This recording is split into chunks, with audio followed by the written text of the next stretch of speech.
ஒருத்தன் விடிகாலம் 4 மணிக்கு எந்திச்சு கிரவுண்டில் ஓடுறான், வேர்வை சிந்துறான், மெடலுக்காக உயிரையே கொடுக்குறான். ஆனால் இன்னொருத்தன் வெயில் மழைன்னு எதுவுமே தெரியாமல் வயலில் நிற்கிறான். ஒரு விதை நட்டுட்டு அது அறுவடை ஆகுற வரைக்கும் அதுக்காக பாடுபட்டு குடும்பத்தோடு உட்காந்து அதை பார்த்துன்னு இருக்கான். ஸ்போர்ட்ஸ் கஷ்டமா அப்படின்னு கேட்டிங்கன்னா கண்டிப்பாக கஷ்டம்தான். விவசாயம் கஷ்டமான்னு கேட்டிங்கன்னா அதுவும் கண்டிப்பாக கஷ்டம்தான். அது வந்து வாழ்க்கையுடைய போராட்டமே. ஒருத்தன் நாட்டுக்காக மெடல் வாங்க போராடுறான். ஆனால் இன்னொருத்தன் அந்த நாட்டுக்கே சாப்பாடு கிடைக்க போராடுறான். அப்போது இது ரெண்டுத்துல எது மிகப்பெரிய கஷ்டம் அப்படின்ட்டு நம்ம கம்பேர் பண்ணணுமா, இல்லை ரெண்டுத்தையுமே மதிக்கணுமா? இது ஏன் நான் இப்போ உங்ககிட்ட கேட்குறேன்னா, நம்ம விளையாட்டுத்துறை அமைச்சர் ஆதவ் அர்ஜுனா வந்து விவசாயத்தை விட ஸ்போர்ட்ஸ் ரொம்பவே கஷ்டம் அப்படின்ட்டு அந்த ஸ்போர்ட்ஸ் உடைய மாணவர்கள்கிட்ட பேசின்னு இருக்காரு. இது வந்து மோட்டிவேஷனலாக அவர் சொன்னாலுமே ஒரு சைடு பார்க்க விவசாயத்தை வந்து ஒரு மாதிரி டிஸ்கரேஜ் பண்ணுற மாதிரி இருக்குது. அதுவும் இல்லாமல் மட்டம் தட்டுற மாதிரி இருக்குது. இது என்னடா பெரிய கஷ்டம், ஸ்போர்ட்ஸ் தான்டா பெரிய கஷ்டம் அப்படின்ற மாதிரி. ஸோ நீங்கள் என்ன சொல்கிறீங்க, ஸ்போர்ட்ஸ் கஷ்டமா இல்லை விவசாயம் கஷ்டமா? என்னை பொறுத்த வரைக்கும் ரெண்டுமே மதிக்கணும்.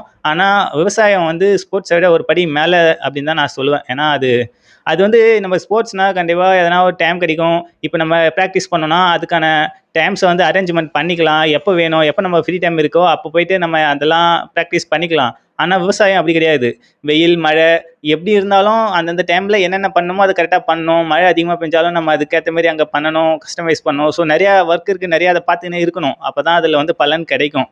அதுவுமே சில இயற்கை சீற்றங்களால் சுத்தமாக அழிஞ்சு போகவும் வாய்ப்பு இருக்குது.